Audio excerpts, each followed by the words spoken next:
watu wengi ama timu nyingi tayari zimeshacheza michezo yao ya kwanza. Kwa hivyo sasa tunatarajia kushuhudia kwamba nini watafanya katika michezo yao ya pili. Ingawa kuna wengine tayari wameshamaliza. Moja kwa moja sisi tuko hapo kwa ajili ya kuhakikisha kwamba unazidi kuhabarika zaidi kujua ni nani atakata tiketi kwa ajili ya kuendelea kufanya vizuri au kuendelea katika michuano hiyo kombe la dunia ambayo itafanyika mwaka 2026. Kwa moja kwa moja kila timu bado zinatamani kuhakikisha hivyo. Kuna wengine tayari moja kwa moja katika michezo kadhaa waliweza kucheza, bado hawawezi kukusanya alama ambazo hata michezo iliyosalia wakiweza kushinda mambo yatazidi kuwa magumu kwa upande wao, maana watashindwa kuqualify ama kufuzu. Kumbuke ni wachache tu, timu kadhaa tu kutoka Afrika ambazo zinatakiwa ziende na mataifa mengine zinatakiwa ziweze kuhakikisha kwamba zinafuzu michuano hiyo ya kombe la dunia. Ni timu chache mno, timu 9 kwa bara la Afrika, kile pia timu 8 kwa bara la Asia.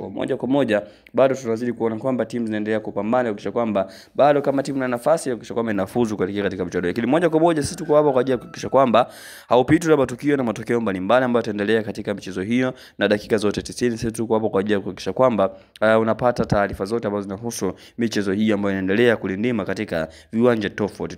Kwa wale ambao tayari wameshagusa alama ya subscribe na kujiunga na kuwa na familia wa Hashim Online TV, nadhani wao wamekuwa mashahidi